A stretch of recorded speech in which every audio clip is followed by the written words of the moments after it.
السلام علیکم۔ آج میں آپ کو حضرت نوح علیہ السلام کا قصہ سناؤں گی۔ اللہ نے لوگوں کی ہدایت کے لیے ہر دور میں رسول اور نبی بھیجے جن پر اللہ نے وحی نازل فرمائی۔ انہی رسولوں میں سے ایک حضرت نوح علیہ السلام بھی ہیں جو اللہ کے پہلے رسول ہیں۔ حضرت آدم علیہ السلام کے انتقال کے بعد بہت عرصہ تک ان کی اولاد توحید پر قائم رہی۔ پھر آہستہ آہستہ ان لوگوں میں بگاڑ پیدا ہونے لگا اور وہ شرک میں مبتلا ہو گئے۔ چنانچہ جب زمین پر بت پرستی عام ہو گئی تو اللہ نے اپنے بندے اور اپنے رسول حضرت نوح علیہ السلام کو اس مشرک قوم کی طرف بھیجا۔ یہ قوم عراق کے علاقے میں آباد تھی۔ حضرت آدم علیہ السلام کی اولاد میں 5 نیک بزرگ ود، سوا، یاغوث، یعوق اور نصر تھے۔ لوگ ان سے بہت محبت کرتے تھے، ان کی باتوں پر عمل کرتے تھے۔ جب وہ فوت ہو گئے تو لوگ بہت غمگین ہوئے۔ شیطان نے لوگوں کے دلوں میں یہ خیال ڈالا کہ ان کی جگہوں پر جہاں وہ نیک بزرگ بیٹھا کرتے تھے ان کے مجسمے یعنی بت بنا کر رکھ دو اور ان کے نام پر ان بتوں کے نام رکھ دو۔ اس سے اللہ کی عبادت میں تمہارا دل اسی طرح لگے گا جس طرح ان کی موجودگی میں لگا کرتا تھا۔ لوگ شیطان کے اس دھوکے میں آ گئے اور انہوں نے ان 5 بزرگوں کے مجسمے بنا کر اپنی عبادت گاہوں میں اپنے سامنے رکھ لیے تاکہ یہ نیک لوگ انہیں ہمیشہ یاد رہیں۔ شروع میں تو لوگ ان بتوں کو دیکھ کر اللہ سے خود کو بھی نیک بننے کی دعائیں کرتے رہے اور اللہ ہی کی عبادت کرتے رہے، مگر بعد میں آنے والی نسلوں نے انہی بتوں کی پوجا شروع کر دی۔ یوں دنیا میں بت پرستی کا آغاز ہوا۔ چنانچہ اس مشرک قوم کی اصلاح کے لیے اللہ نے حضرت نوح کو رسول بنا کر بھیجا۔ شیطان نے ان لوگوں کے دلوں میں یہ بھی خیال ڈالا کہ تمہارے باپ دادا نے یہ بت ایسے ہی نہیں بنائے تھے بلکہ اللہ نے انہیں بھی کچھ قدرت اور اختیار دیا ہے، اس لیے تم ان بتوں سے دعائیں مانگا کرو، ان کی پوجا کیا کرو، یہ تمہاری مشکلات دور کریں گے، تمہارے مسائل حل کریں گے۔ اسی طرح لوگ شیطان کے بہکاوے میں آ کر ان بتوں کی پوجا کرنے لگے اور اللہ کے ساتھ شرک کرنے لگے۔ شرک کا مطلب ہے کہ کسی ہستی یا شے کو اللہ کے برابر کر دینا۔ اللہ نے شرک کو بہت بڑا ظلم قرار دیا ہے۔ حضرت نوح علیہ السلام نے 950 سال تک اپنی قوم کو ایک اللہ کی عبادت کی دعوت دی۔ انہوں نے اپنی قوم کو اللہ کے ساتھ شرک کرنے اور بتوں کی پوجا کرنے سے منع کیا۔ آپ علیہ السلام نے اپنی قوم کے افراد کو اکیلے بھی سمجھایا اور سب کے سامنے بھی، دن میں بھی سمجھایا اور رات میں بھی، لیکن قوم نے ان کی بات نہ مانی۔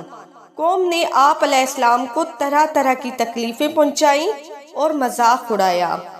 قوم کے چند غریب لوگوں کے علاوہ حضرت نوح علیہ السلام پر کوئی ایمان نہ لایا۔ قوم کے سرداروں نے کہا، اے نوح، تمہیں ماننے والے تو ہم میں سے غریب لوگ ہیں، تم ان کو اپنے پاس سے دور کر دو۔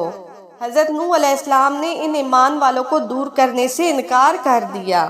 قوم نے حضرت نوح علیہ السلام سے کہا، ہم تمہارے کہنے پر اپنی بتوں کو نہیں چھوڑ سکتے، اب تم جس عذاب سے ہمیں ڈراتے ہو اسے لے آؤ۔ حضرت نوح علیہ السلام نے ان کے بار بار انکار کرنے پر اللہ کو یوں پکارا کہ اے میرے رب، زمین پر کافروں میں سے کوئی بسنے والا باقی نہ چھوڑیے، بے شک اگر آپ نے انہیں چھوڑ دیا تو وہ آپ کے بندوں کو گمراہ کر دیں گے۔ جب قوم کی مسلسل نافرمانی اور ان کے عذاب طلب کرنے پر اللہ نے اس کافر قوم کو انجام تک پہنچانے کا ارادہ فرما لیا تو حضرت نوح علیہ السلام کی طرف وحی فرمائی گئی کہ آپ علیہ السلام کی قوم میں سے مزید لوگ ایمان نہیں لائیں گے۔ پھر آپ علیہ السلام کو ایک کشتی بنانے کا حکم دیا۔ چنانچہ حضرت نوح علیہ السلام نے یہ کشتی اللہ کے حکم اور ہدایت کے مطابق لکڑی کے تختوں اور کیلوں سے بنانی شروع کر دی۔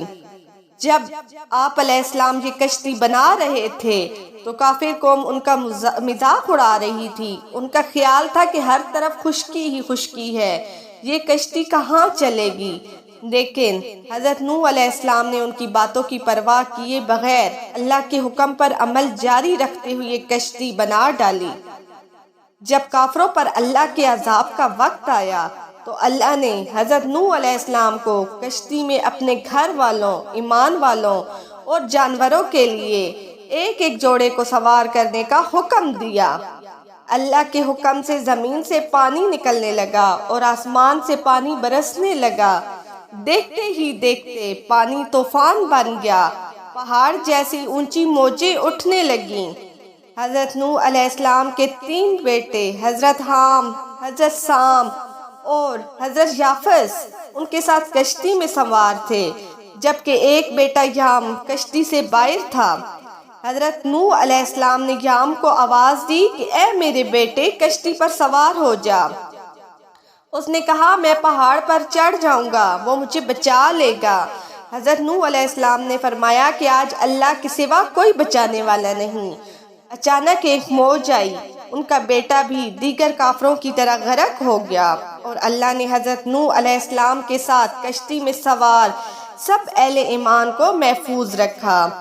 اللہ نے زمین کو اپنا پانی نگلنے کا حکم دیا اور آسمان کو پانی برسانے سے روکا، چنانچہ اللہ کے حکم سے طوفان تھم گیا، طوفان کا پانی خشک کر دیا گیا، اور حضرت نوح علیہ السلام کی کشتی ارارات کے پہاڑی سلسلہ کے ایک پہاڑ جودی پر جا کر رک گئی۔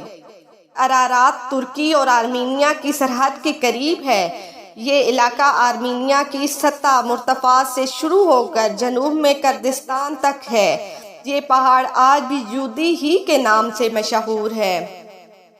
کشتی میں بچ جانے والے لوگوں نے اللہ کا شکر ادا کیا اور اللہ کی فرما برداری میں زندگی گزارنے لگے۔